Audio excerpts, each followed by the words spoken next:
اللهم صل على محمد وعلى آله محمد. اللهم صل على محمد وعلى آله محمد. Assalamualaikum warahmatullahi wabarakatuh dan juga salam sejahtera diucapkan terima kasih pada anda semua. Terima kasih lagi sekali kerana menghampiri ke dalam channel Radio 12 Malam. Baik, sebelum kita teruskan dengan kisah kali ini, kalau seandainya dengar bunyi bising-bising sikit tu, saya minta maaf lah sebab di sini ada ramai sikit kawan-kawan. Dia tengah menyembang, mungkin sekejap lagi hu-ha. Tu bukannya sound effect. Itu dia orang sendiri hu-ha. Tak apalah, kita tak nak ngoceh lagi panjang. Kita akan teruskan dengan siri bercakap dengan Jin Tamar Jalis, episod yang ke-38 yang bertajuk Suara Azan Dalam Kolam. Kalau dapat mayat pun jadilah, sahut lelaki berbadan tegap. Datuk anggukkan kepalanya dan tersenyum dalam cahaya gasolin yang memancar garang. Baiklah, kalau dah begitu hajat kamu. Nada suara Datuk cukup lembut. Dia menyuruh saya memadamkan lampu gasolin. Memadailah dengan cahaya unggun saja, bisiknya pada saya. Datuk bangun dan terus menghentak tumitnya ke bumi berkali-kali. Datuk menggigit bibirnya sambil melangkah 3 tapak ke hadapan dan undur 3 tapak. Kemudian berdiri macam patung dengan kedua belah tangannya terletak di atas dada. Ada tak kamu dengar sesuatu? Datuk bertanya pada kami. Tak ada, jawab kami serentak. Datuk menggigit jari. Saya lihat apa yang Datuk lakukan semuanya tidak kena. Macam ada sesuatu yang menghalangnya. Datuk terus bertafakur beberapa saat. Akhirnya dia membongkok dan menumbuk bumi sebanyak 3 kali berturut-turut. Bunyi bumi yang ditumbuk oleh Datuk jelas kedengaran. Lepas itu tidak ada apa yang kedengaran lagi. Tiba-tiba saya terdengar bunyi suara burung. Saya terus toleh ke kiri dan toleh ke kanan. Bila saya melihat ke arah kolam, dada saya berdebar-debar. Seluruh kolam itu sudah dipenuhi dengan burung belibis. Burung-burung itu mandi sambil membelai bulunya dengan asyik. Datuk masih lagi bertafakur. Mulutnya bergerak-gerak macam membacakan sesuatu. Suara orang mengilai kedengaran lagi. Pokok-pokok sekitar kolam mula bergoyang dirempuh angin. Serentak dengan itu, terdengar suara gadis membacakan ayat-ayat suci. Bila suara gadis itu hilang, seekor burung belibis hitam terbang di permukaan air dan akhirnya hinggap di atas dahan pokok yang menjulur ke atas kolam. Angin pun berhenti bertiup. Mata burung belibis yang bertinggi atas dahan itu bagaikan merenung ke arah kami. Dari atas dahan itu, burung belibis hitam terbang ke arah busuk jantan dan hinggap di situ. Datuk masih lagi membacakan sesuatu. Seluruh badannya dibasahi peluh. Saya terus menahan nafas. Saya tidak mahu bunyi tarikan nafas saya akan mengganggu Datuk yang sedang menjalankan tugasnya. Malam pekat juga terus menguasai sekitar kawasan kolam. Burung belibis yang hinggap di busuk jantan terus hilang dari pandangan mata saya. Bunyi bising mula kedengaran bercampur dengan suara petir. Bumi bagaikan bergegar. Saya terus berdoa semoga jangan terjadilah gempa bumi ataupun puting beliung. Saya lihat Datuk mula bergerak ke arah busuk jantan. Kami bergerak juga mengikut Datuk dengan berhati-hati. Kami menarik nafas panjang. Di atas busuk jantan tertungguklah satu lembaga yang besar. Duduk bersila dengan kedua belah tangannya mendakap dada. Lembaga yang berkulit hitam tanpa baju itu bagaikan sedang menghening cipta ataupun bertafakur. Datuk terus marah ke arahnya. Lebih kurang dalam jarak 5 kaki darinya, Datuk terus berhenti. Kami menjadi resah, tetapi tidak seorang pun yang berani menyatakan keresahan masing-masing. Pergilah ke kolam tu semula. Tepuk airnya 7 kali, kemudian sapukan ke muka. Dengan berbuat begitu sahaja, mayat orang yang hilang tu akan timbul. Ini bukan dialog Datuk. Ini dialog si lembaga tu. Saya ulang balik ya. Pergilah ke kolam itu semula. Tepuk airnya 7 kali. Kemudian sapukan ke muka. Dengan berbuat begitu sahaja, mayat orang yang hilang itu akan timbul. kami terdengar suara lelaki. Suara itu parau dan bernada keras. Saya yakin yang suara itu keluar dari mulut Datuk. Rasa ragu yang timbul di hati saya itu segera hilang. Suara itu adalah suara lembaga yang duduk di atas busuk jantan tetapi telah dipindahkan ke dalam diri Datuk. Artinya, Datuk sudah berjaya mempersatukan perasaannya dengan alam gaib. Seterusnya, kami dapat mendengar percakapan yang terjadi di antara Datuk dengan lembaga itu seperti berikut. Ada lagi yang mahu aku minta pada kamu ni. Apa dia? Cakaplah sekarang. Kami mohon keselamatan diri orang-orang yang datang ke sini. Janganlah mereka ni dianiaya. Boleh. Dengan syaratnya jangan menembak atau membunuh rakyat aku. Kalau mahu, minta saja cara baik. Bagaimana dengan caranya? Sebelum menembak, kau menangkap rakyat aku, sembelih kambing dan darahnya buang ke dalam kolam. Baik. Bila suara itu tidak kedengaran lagi, Datuk terus menampar dada sebelah kanannya 3 kali. Lembaga di atas busuk jantan terus hilang dari pandangan kami. Datuk tergesa-gesa meraba kedua belah kelopak matanya, bagaikan orang yang baru sedar dari tidur. Kita ni turut sajalah apa yang diperintahkan oleh orang di sini, kata Datuk kepada kami. Dia menyuruh saya menghidupkan lampu gasolin. Perintahnya itu saya ikut. Bila lampu gasolin sudah menyala, seluruh kawasan itu terang benderang. Burung-burung belibis yang tadinya penuh satu kolam sudah tidak kelihatan lagi. Air kolam tampak tenang dengan pokok-pokok teratai dan kiambang di permukaannya. Kerana waktu isyak masih ada, kami terus menunaikan solat isyak dan imamnya tetap juga Datuk. Selepas solat, kami merebahkan badan dan terus tidur. Datuk menghabiskan masa malamnya dengan membuat amalannya. Dia berdoa dan membaca surah Yasin. Selepas menunaikan solat subuh, Datuk terus melakukan senaman. Bila matahari mula terbit di kaki langit, kami pun berkumpul di bibir kolam. Datuk akan melakukan upacara menepuk air kolam tersebut. Bersedialah. Kalau buruk yang datang kita tentang. Kalau baik yang datang kita tatang. Ujar Datuk sambil duduk mencangkung di bibir kolam. Rasa sejuk menguasai seluruh badan kami. Dengan hati-hati Datuk pun menepuk air di kolam itu. Tepukan itu menimbulkan gelombang di permukaan kolam. Pokok-pokok teratai dan kiambang bergerak ke sana kemari bersama dengan hembusan angin yang cukup kuat. Bila Datuk menyapukan air kolam ke mukanya, gelombang dan angin yang bergemuruh itu terus berhenti. Kemudian Datuk menyuruh kami menepuk air di kolam dan menyapu ke muka masing-masing. Bila upacara itu selesai, Datuk terus duduk di tepi kolam sambil mulutnya berkumat kamit membaca sesuatu. Lebih kurang 10 minit Datuk berbuat demikian. Tiba-tiba, mengapunglah tubuh manusia di permukaan kolam itu. Usman, itu mayat Usman. Pekik lelaki berbadan tegap. Dia segera mahu masuk ke dalam kolam. Datuk segera menahan dengan menolaknya ke belakang. Lelaki berbadan tegap itu jatuh ke atas bumi. Muka Datuk jadi merah. Marah benar dia dengan perbuatan lelaki itu. Memang pantang 7 keturunan pada Datuk jika ada orang lain mahu mendahului kerja-kerjanya. Kalau aku yang memulakannya, biarkanlah aku yang menyelesaikan semuanya. Nada suara Datuk cukup keras. Dia pun menyingsing lengan dan melipatkan kaki seluarnya. Mata Datuk tertumpu pada mayat yang terapung pada permukaan kolam itu.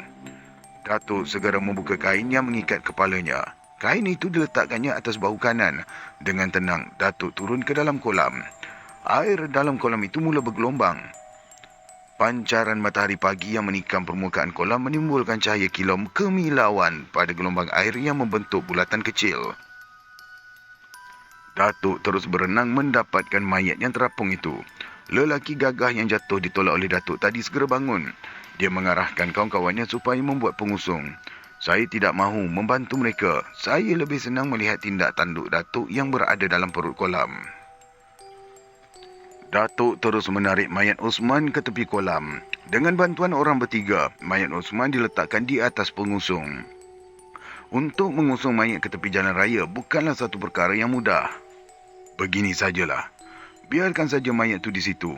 Kita ni pulang je sekarang. Datuk mengeluarkan perintah yang ganjil. Muka orang bertiga itu nampak cemas, tetapi mereka tidak berani bertanya kenapa Datuk berbuat demikian. Datuk menyuruh kami keluar dari kawasan kolam itu dahulu.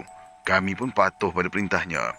Ketika kami melintasi pokok besar di tengah hutan itu, kami bertemu dengan seekor harimau yang melangkah gagah tanpa merenung ke arah kami. Harimau itu menuju ke kawasan kolam.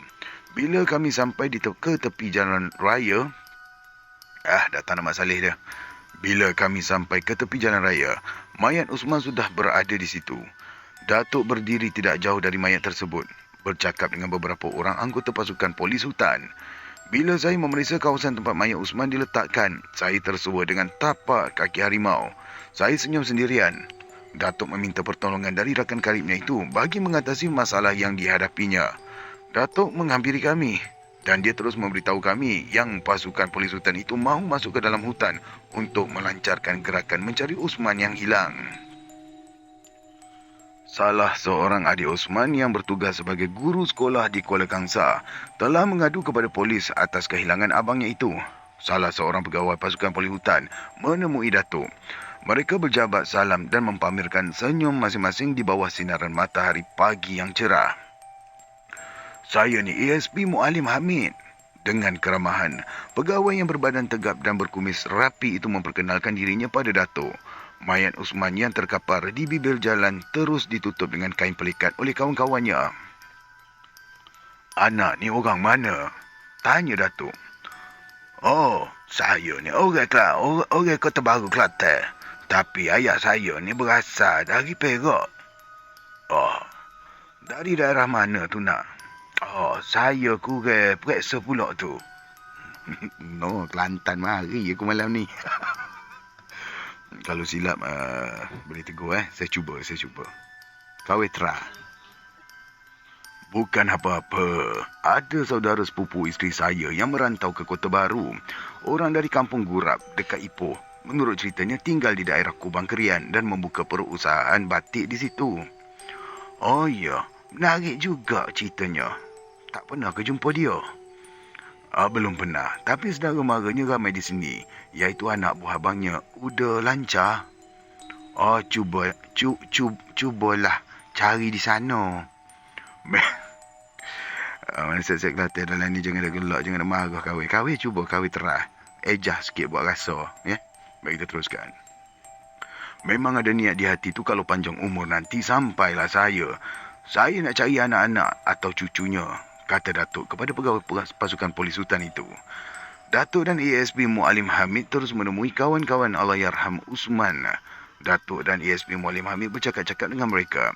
Kemudian ASP Mualim Hamid menghubungi pegawai polis daerah Dinding yang sekarang dipanggil sebagai Manjung di Lumut. Sekejap lagi, mayat ni kita akan hantar ke tempatnya dengan kereta polis, beritahu ASP Mualim Hamid kepada Datuk. ASP Mualim Hamid terus memerintahkan anak-anak buahnya masuk ke dalam 2 buah trak yang berhenti di situ. Datuk pun menghantar. Saya pendekkanlah, tak sebut nama ASP Mualim Hamid ni panjang sangat ni. Saya sebut pegawai polis ya. Datuk pun menghantar ASP Mualim lah, sedap Sekali banyak tengah pegawai. Saya ulang balik. Datuk pun menghantar ASP Mualim ke jeepnya. Sebelum jeep itu bergerak, lagi sekali ASP Mualim bersalaman dengan Datuk. Dia memberikan alamat rumahnya kepada Datuk.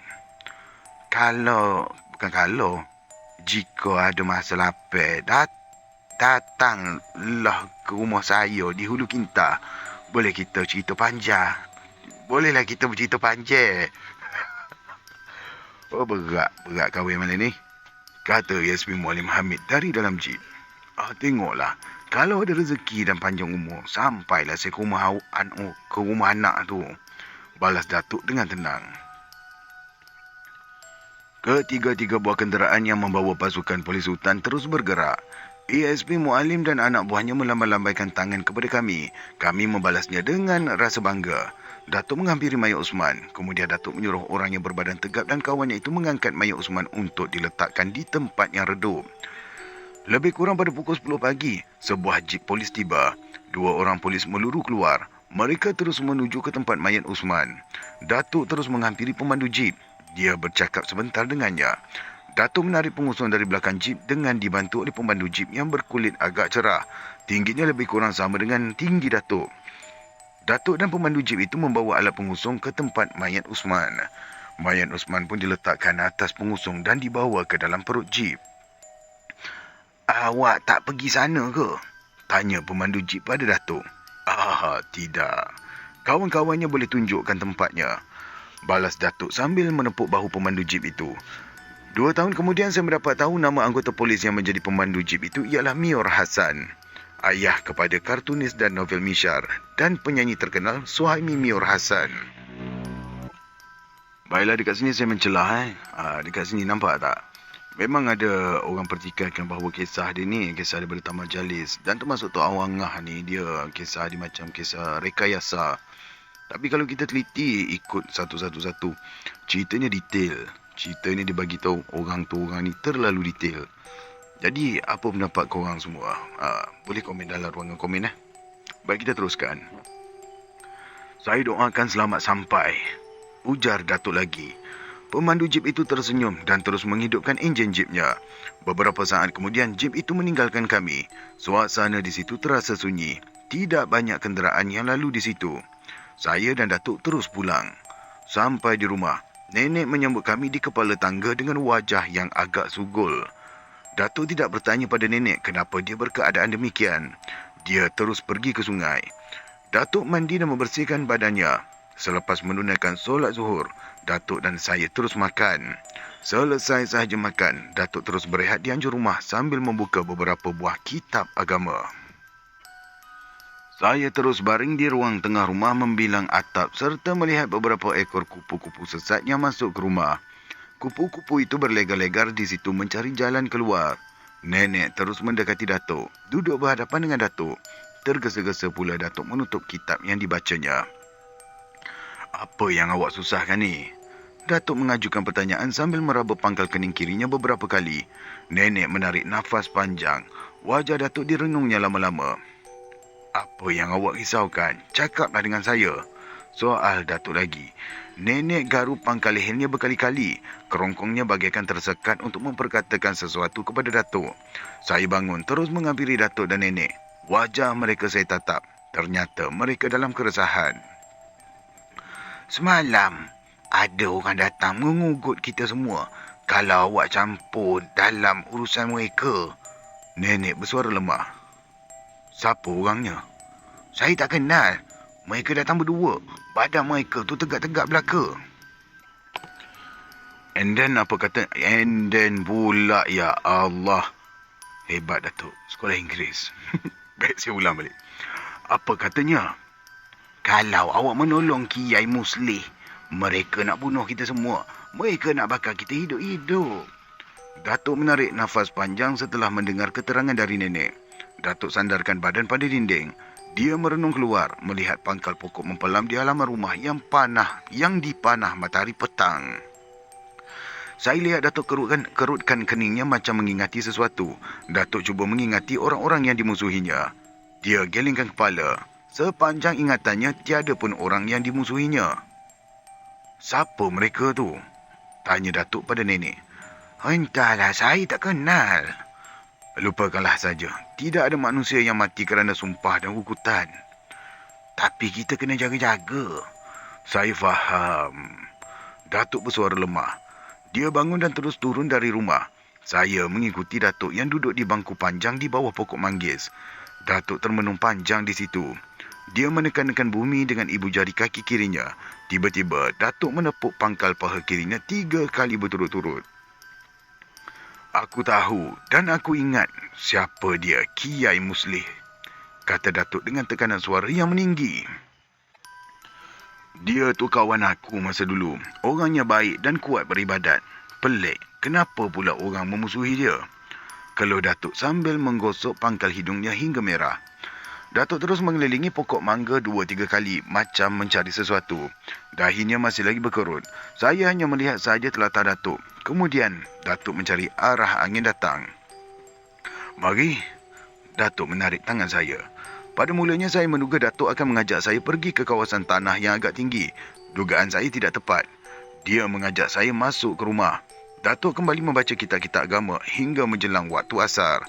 Selepas sembahyang asar, Datuk kelihatan resah tidak menentu. Keresahan itu berlanjutan hingga waktu maghrib dan isyak. Semua yang dibuatnya serba tidak kena. Macam ada sesuatu yang besar mengganggu dirinya. Kiai Muslih tu baik orangnya. Keluh Datuk sambil menggigit ibu jari kanannya. Waktu itu sudah pukul 11 malam. Ni, Tamar. Kenapa, Tok? Kau tidur dekat Tok malam ni ya? Baik, Tok.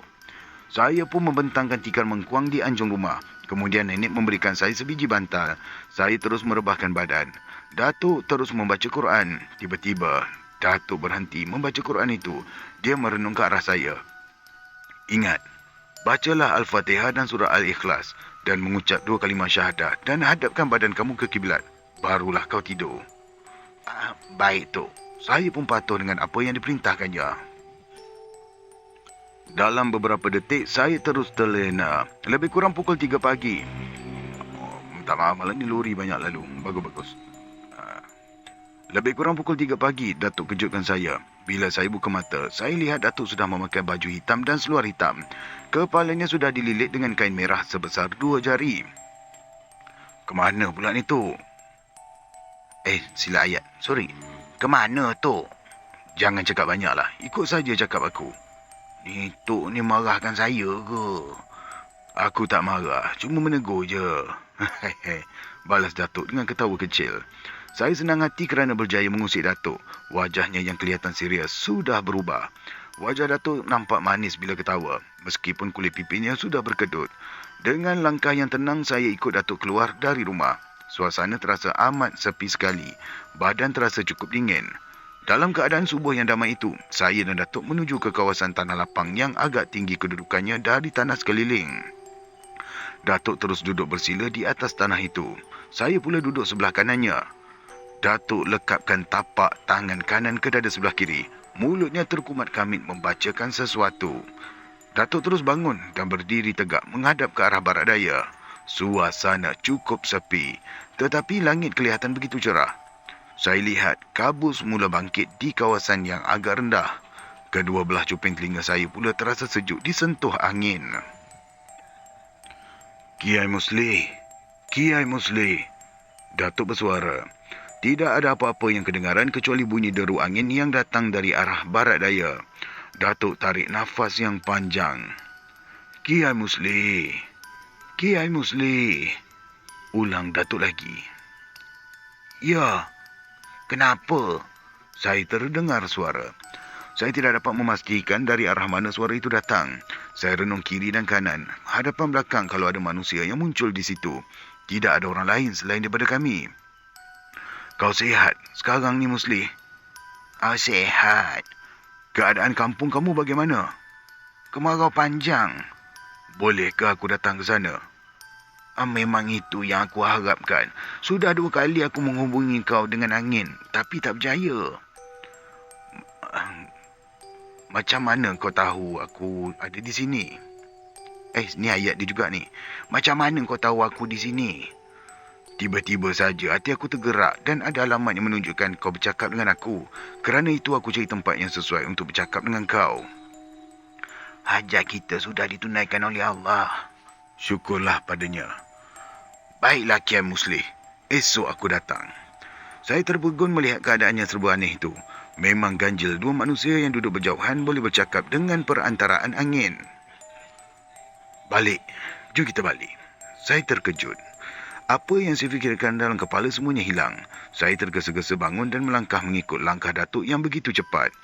Tetapi saya tetap berazam mahu bertanya pada Datuk berhubungan dengan peristiwa yang berlaku itu. Hati saya cukup gembira. Tanpa diduga, sesudah sembahyang subuh dan mandi embun, Datuk menceritakan pada saya apa yang dilakukannya itu adalah jalan terakhir dalam usahanya untuk membantu seorang kawan. Bercakap dengan perantaraan angin tak boleh dilakukan selalu, kecuali sudah terdesak, terutama waktu darurat, kata Datuk. Kenapalah begitu, Tok? Banyak amalannya mesti dibuat sebelum melakukannya. Dan orang yang kita lawan bercakap pula mestilah tahu petua dan syarat. Orangnya mesti warak, jiwanya pula mesti bersih. Saya faham, Tok. Bunyi kucing gaduh pula dekat sini. Kita abaikan je lah tu. Saya teruskan. Takkan saya nak pergi hawin seko-seko pula kan. Mana dia duduk tak tahu tu. Baik, kita teruskan. Pagi itu, nenek melepaskan kami dengan iringan air armada Apa pula Armada ni? Zaman nenek ngatuk ni belajar lagu Armada. Yang pelik-pelik lah dia punya typo ni. Baik letak lirik terus. Awas, nanti jatuh cinta. Terbayang pula nenek tu nyanyi lagu tu pada Datuk. Baik, kita teruskan. Saya ulang balik sekali. Pagi itu nenek melepaskan kami dengan iringan air mata. Nenek bimbang kalau langkah kami pada pagi itu merupakan langkah yang terakhir.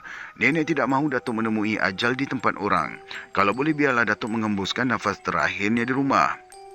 Usahlah bimbang. Kita pergi bukan mencari lawan. Niat kita baik. Kalau sudah ajal tu lainlah. Datuk memujuk nenek. Tapi orang tu dah bagi amaran. Ajal maut bukan di tangan manusia. Kau harus tahu Allah yang lebih berhak dan berkuasa. Entahlah. Suara nenek cukup lemah. Tetapi hatinya terus berdoa pada Allah. Semoga kami selamat pergi dan selamat pulang. Kami sampai di kampung Kiai Muslih yang terletak di daerah Sungai Manik kira-kira pukul 5 petang. Ya, ini Sungai Manik. Suatu tempat yang terlalu bersejarah bagi orang Melayu. Kiai Muslih yang berasal dari Pakalungan, Jawa Tengah, menyambut kedatangan kami dengan tangannya terbuka. Menurut Datuk, Kiai Muslih datang ke Tanah Semenanjung sekitar tahun 30-an. Sebelum menetap di daerah Sungai Manik, dia pernah tinggal di Johor. Bagaimana sekarang ni, Kiai? Alhamdulillah. Saya setakat ni masih lagi sihat. Cucu perempuan awak dah besar dah sekarang. Oh, dah jadi anak dara. Dah bertunang dengan orang di Langkap. Siapa namanya? Teruknya. Suariati. Oh, tunangnya orang Jawa juga ke? Tidak. Dengan orang Banjar. Oh, ingat dulu. Nak dijodohkan dengan cucu saya. Tak ada jodoh. Carilah cucu saya yang lain. Sebaik saja Kiai Muslim selesai bercakap. Datuk terus ketawa sambil menjeling ke arah saya. Petang itu juga Kiai Muslim membawa Datuk dan saya melawat ke kawasan sekitar kampungnya. Saya dapati parit dan sungai semuanya kering kontang. Tanah sawah kelihatan gersang dan merekah. Menurut Kiai Muslim, sudah 3 bulan hujan tidak turun. Tetapi penduduk-penduduk di situ tidak menghadapi masalah untuk mendapatkan air minuman kerana pihak Jabatan Kerja Raya yang berpusat di Teluk Intan membekalkan air sehari 2 kali, iaitu pada sebelah petang dan pagi. Air yang dihaskan untuk minum itu juga digunakan untuk membasuh dan mandi. Masalah besar yang dihadapi oleh para penduduk ialah tanah sawah yang menjadi punca rezeki mereka tidak dapat diusahakan. Saya dan Datuk hanya dapat menyatakan rasa simpati terhadap nasib malang yang menimpa penduduk di situ. Datuk juga berjanji pada Kiai Muslih untuk berikhtiar bagi mengatasi masalah tersebut. Pada sebelah malamnya, Datuk dan Kiai mengadakan perundingan untuk mengajak para penduduk mengadakan sembahyang hajat. Belum pun sempat Kiai Muslim memberi kata putus mengenai cadangan Datuk itu, salah seorang penduduk mengetuk pintu rumah Kiai Muslim. Cepat-cepatlah Kiai Muslim membuka pintu. Kenapa? Tanya Kiai Muslim pada orang yang datang. Ketua kampung suruh berkumpul dekat dewan, ada mesyuarat. Dah malam baru mengadakan semua mesyuarat. Kenapa tak buat pada sebelah siang? Saya tak tahulah. Kalau mau ikut datang ke dewan, jangan banyak cakap. Balas orang yang datang itu lalu menghilangkan diri. Datuk dapat mempengaruhi Kiai Muslim untuk patuh dengan arahan ketua kampung itu. Tanpa membuang masa lagi, kami terus menuju ke dewan. Waktu kami sampai di dewan, orang sudah ramai berkumpul di bawah sinaran 3 buah lampu gasolin. Tidak sampai 2 minit kami duduk di dalam dewan. Ketua kampung pun tiba dan terus memberikan ucapan. Ketua kampung meminta orang yang hadir memberikan pandangan untuk mengatasi masalah kemarau panjang yang melanda kampung mereka. Sebaik saja ketua kampung berhenti bercakap, Kiai Muslih terus bangun dan berkata, Masalah hujan sebenarnya adalah kekuasaan Allah. Tetapi Allah juga telah memberikan fikiran dan akal pada manusia untuk berikhtiar supaya tidak menyerah diri begitu sahaja pada alam. Kiai Muslih berhenti bercakap. Dia merenung setiap wajah yang ada di dalam dewan. Kita, sebagai manusia, wajib berikhtiar dan berusaha untuk menguasai alam demi untuk meneruskan hidup kita. Berjaya atau tidaknya terletak pada kuasa Allah. Anehnya, bila saya mengajak tuan-tuan berusaha, semuanya tak nak. Kiai Muslih menambah. Tiba-tiba perhatian orang yang ada di dalam dewan tertumpu ke arah seorang anak muda yang secara mendadak menumbuk dinding dewan. Anak muda itu meluru ke tengah dewan, berdiri di situ. Orang tua ni menyuruh kita berdoa. Dari dulu lagi dia suruh kita berbuat demikian. Apa? Ingat dengan doa hujan boleh turun dari langit ke? Kata anak muda itu dengan suara yang cukup lantang. Orang yang berada dalam dewan berpandangan sesama sendiri. Tetapi ketua kampung anggukkan kepala seolah-olah bersetuju dengan pendapat anak muda itu. Kiai Muslih kelihatan tenang sambil meraba-raba janggutnya. Allah tu maha pemurah, balas Kiai Muslih dengan penuh keyakinan. Allah tu selalu perhatikan doa orang yang tak kuat serta beriman, tambah Kiai Muslih. Seorang penduduk bangun lalu bertanya, apa yang patut kita lakukan ni, Kiai? Belum pun sempat Kiai Muslim memberikan jawapan, Datuk segera berkata, bagi mereka yang percaya dan yakin, marilah kita melakukan solat istikharah untuk memohon pada Allah supaya segera diturunkan hujan rahmat. Hujan yang memberikan air kehidupan pada manusia. InsyaAllah, permintaan kita akan dikabulkan. Anak muda yang menumbuk dinding segera merenung ke wajah Datuk. Nendia pining mai pula dah. Hish, semangat. Baik saya ulang balik. Ni, awak ni siapa? Saya ni kawan Kiai Muslih. Awak tahu kan, ini bukan urusan awak. Saya tahu. Apa awak tidak sedar sesuatu yang baik memang dituntut oleh Allah untuk dilakukan oleh umatnya? Anak muda itu terdiam mendengar kata-kata dari Datuk. Ketua kampung segera menyuruh anak muda itu duduk. Setelah diadakan perbincangan selanjutnya, mesyuarat pun ditamatkan dengan dua kumpulan. Kumpulan pertama orang yang mahu melakukan solat istikharah. Kumpulan kedua orang yang tidak mahu melakukannya yang terdiri dari orang yang tidak ada pendirian dan jarang melakukan ibadah. Kumpulan kedua ini diketuai oleh anak muda dan ketua kampung yang menganjurkan pada orang-orang kampung supaya menggali telaga dan kolam sebanyak-banyaknya untuk mengatasi masalah kemarau. Pada waktu yang dijanjikan, kedua kelompok ini menjalankan rancangan masing-masing. Sembahyang memohon hujan turun dilakukan di halaman surau kampung tersebut. Yang bertindak selaku imam ialah Kiai Muslih sendiri. Manakala kelompok anak muda membawa cangkul ke tengah sawah menggali kolam darurat.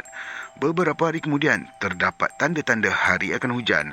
Langit kelihatan mendung dan gerimis mula turun yang diikuti kemudiannya dengan hujan yang amat lebat. Semua penduduk merasa gembira menyambut kedatangan hujan, terutama mereka yang melakukan sembahyang tempoh hari. Terima kasih kerana sudi mendengar daripada mula sampai habis. InsyaAllah kita akan bertemu lagi dengan episod yang seterusnya. Episod yang ke-39 iaitu Dendam Orang yang Sabar. Terima kasih lagi sekali. Assalamualaikum warahmatullahi wabarakatuh.